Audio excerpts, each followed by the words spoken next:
Good morning, everyone, and thank you for being here today.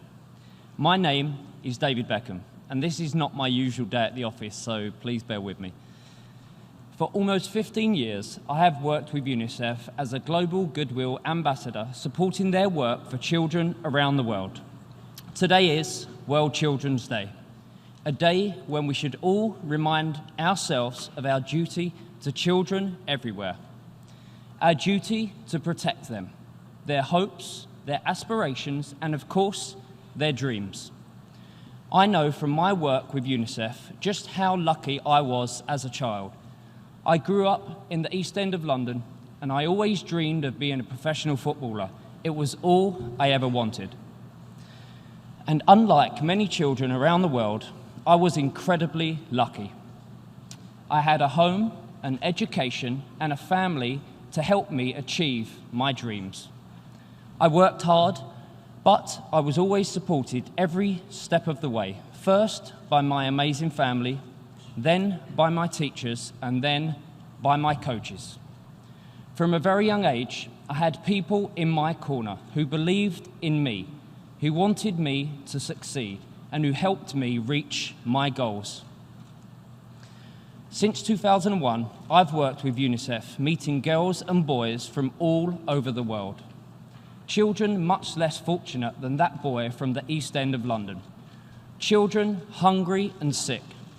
Children living through wars. Children who lost their parents in earthquakes and floods.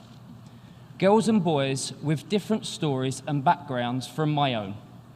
But, like all children, they have one thing in common.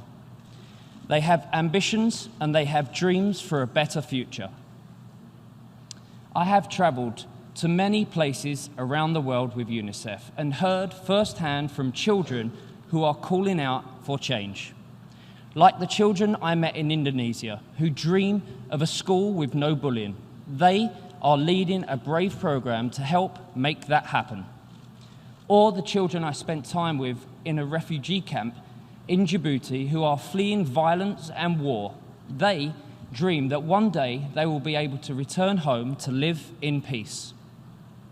I met boys and girls in Nepal who just wanted to go back to school and back to normality, to be supported to fulfill their potential after the devastating earthquake.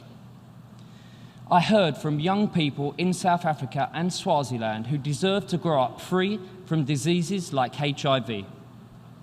And I thought of my own kids and watching them play without a care in the world when I met children in Cambodia. They, like all children, just want to feel safe and protected. I've seen for myself how UNICEF is helping to make the changes that children need to see in the world by delivering health services, nutrition, water and sanitation, plus education. All of the ingredients that children need to grow up healthy and happy and to unlock their full potential. But we know that much more work needs to be done. As leaders, as public figures, as parents, and of course as human beings, we must all do more to protect children's dreams. Because the future doesn't belong to us, it belongs to children. Like every parent, I've tried to teach my children about the world, to share the values that I was taught as a child, to help my kids find their own passion and purpose in life, to help them learn what is right and what is wrong.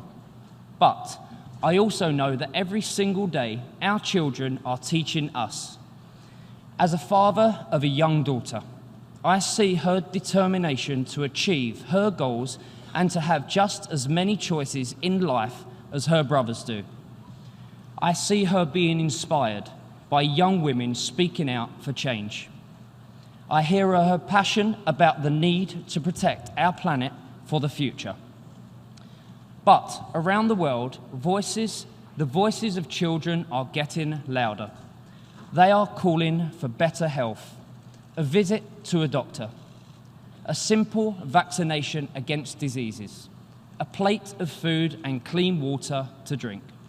They are calling for a seat in the classroom, and the loudest voices are coming from girls.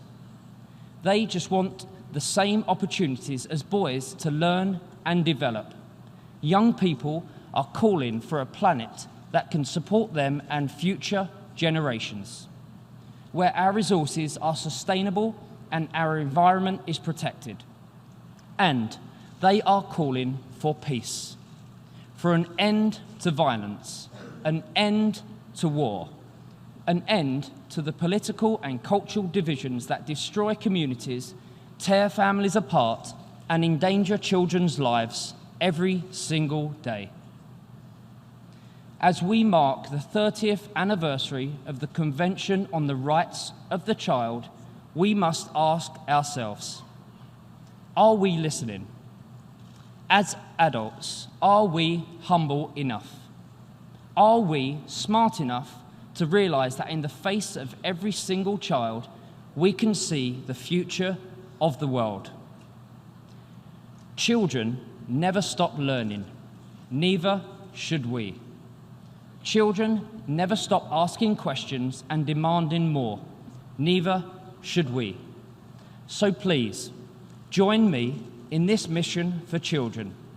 Let's listen to our young people because they will show us the way. I am proud to be here, lending my voice to this conversation and supporting brilliant young activists like Millie Bobby Brown, who is using her platform to command attention to the cause. So, today, on World Children's Day, let's make new promises to the children of the world. We promise to listen to you. We promise to learn from you. We promise to act for you. Together, we promise to work harder to protect your dreams. Thank you very much.